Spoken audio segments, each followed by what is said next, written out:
जा तुला असं काम कर, तुला मनात नाही ना मोजता येत अंक, तू बोटावर मोज, तसं ट्राय कर. गो. काय कमळी मॅडम, बरोबर सांगितलं ना मी? म्हणजे पाठ दाखवणं सोपं असतं पण फेस करणं कठीण असतं, पण खरी गंमत त्यातच असते. बरोबर ना?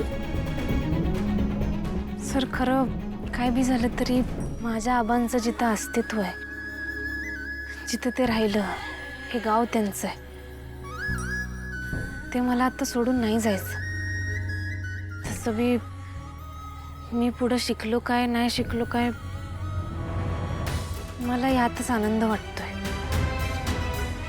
अजूनही असंच वाटतंय तुला की आबांचं अस्तित्व असलेलं हे गाव सोडून जावंसं वाटत नाहीये, किंवा तू शिकलीस नाही शिकलीस पुढे तरी काही फरक पडत नाही, आनंद वाटतोय अजूनही तुला हे सगळं बघून?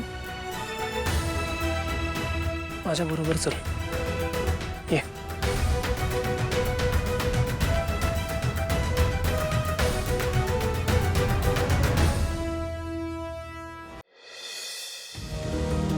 ओळखलंस का हिला? तुझी मैत्रीण सुषमा तुझ्याच वर्गात होती ना ही?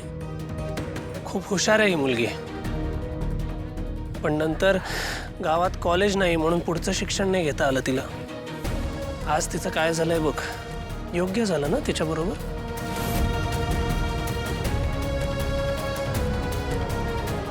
हा साहिल, तुमच्या गावात 7वीला स्कॉलरशिप मिळालेला हा एकमेव विद्यार्थी आहे कमळी. IAS ऑफिसर व्हायचं होतं याला. शहरात जाऊन पुढचं शिक्षण घ्यायचं होतं पण घरची परिस्थिती नाही म्हणून नाही जाता आलं. हे पण करेक्टच आहे ना? ये अजून दाखवतो. ही संगीता, तुझी आणि निंगीची बालपणीची मैत्रीण, आठवते ना? हिला वकील व्हायचं होतं पण गावात शाळा नाही म्हणून घरच्यांनी हिला शहरात पाठवलं नाही. उलट लहान वयात हिचं लग्न लावून दिलं. हिचा नवराही तिला नंतर सोडून गेला आणि ते मूल पदरात टाकून गेला. आज ह्या मुलीला त्या मुलाला वाढवण्यासाठी शेतात वाटेल ते काम करावं लागतंय. आज जर का ती वकील झाली असते ना कमळी, तर तिचं आयुष्य सोपं झालंच असतं, पण तिच्या मुलाचं भविष्य सुद्धा सिक्युअर झालं असतं. या सगळ्या गोष्टी लास्ट टाइम तूच मला सांगितल्या होत्यास.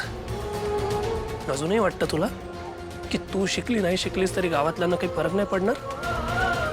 जे ही मुलं नाही ना करू शकली ते तू करशील, हा विश्वास होता आबांना तुझ्यावर, कारण तुझ्यातच ती जिद्द आणि ती हिंमत होती एक एक्झाम्पल सेट करण्याची.